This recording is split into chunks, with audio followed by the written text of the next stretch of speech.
નમસ્કાર દર્શક મિત્રો, કનેક્ટ ગુજરાતના સીજી એક્સપ્રેસ ન્યૂઝમાં હું આકાંક્ષા આપ સૌનું સ્વાગત કરું છું। નજર કરીએ દેશ, દુનિયા અને રાજ્યની તમામ ખબરો પર।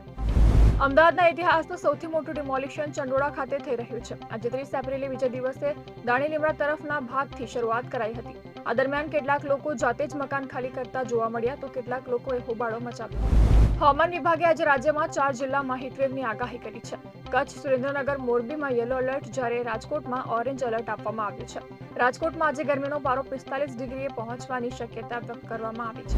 સુરતમાં 23 વર્ષની એક શિક્ષિકા 11 વર્ષના સ્ટુડન્ટને ભગાવી જવાની ચકચારી ઘટના સિટીમાં ચર્ચાસ્પદ બની હતી। ત્યારે આ ઘટનાના 4 દિવસ બાદ શિક્ષિકાને પોલીસે ઝડપી લીધી છે। હાલ શિક્ષક અને વિદ્યાર્થી બંનેને સુરત લાવવામાં આવી રહ્યા છે।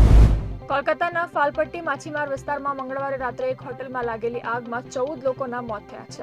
આગ પર કાબુ મેળવવામાં આવી રહ્યો છે। 22 લોકોને બચાવી લેવામાં આવ્યા છે। હજુ પણ કેટલાક લોકો અંદર ફસાયેલા હોવાની શક્યતા છે, જેમને બચાવ કામગીરી ચાલુ રહી છે।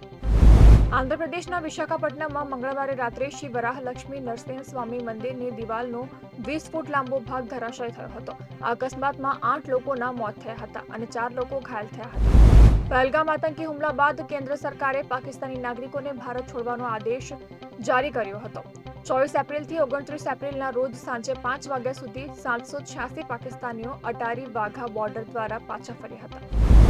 અમેરિકાના વોશિંગ્ટનમાં મૈસૂરના એક ટેક બિઝનેસમેન, તેમની પત્ની અને પુત્રનું તેમના ઘરે રહસ્યમય સંજોગોમાં મૃત્યુ થયું છે। માહિતી મળ્યા પછી પોલીસ ઘટના સ્થળે પહોંચીને સમગ્ર મામલાની તપાસ કરવામાં આવી રહી છે।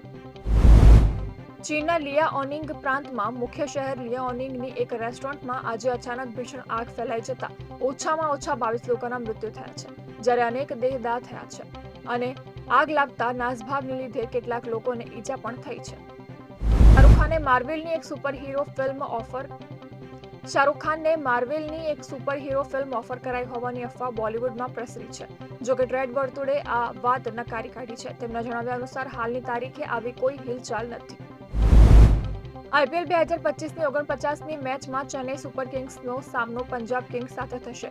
મેચ ચેપોકના એએમએ ચિદમ્બર સ્ટેડિયમમાં આજે 7:30 વાગ્યાથી શરૂ થશે। બંને ટીમ આ સિઝનમાં બીજી વાર આમને સામને રમશે। તો આ તક ગુજરાતના આજના સીજી એક્સપ્રેસ ન્યૂઝના સમાચારો અને વધુ અપડેટ માટે તમે જોડાયેલા રહો કનેક્ટ ગુજરાત સાથે। ત્યાં સુધી મને રજા આપશો। નમસ્કાર।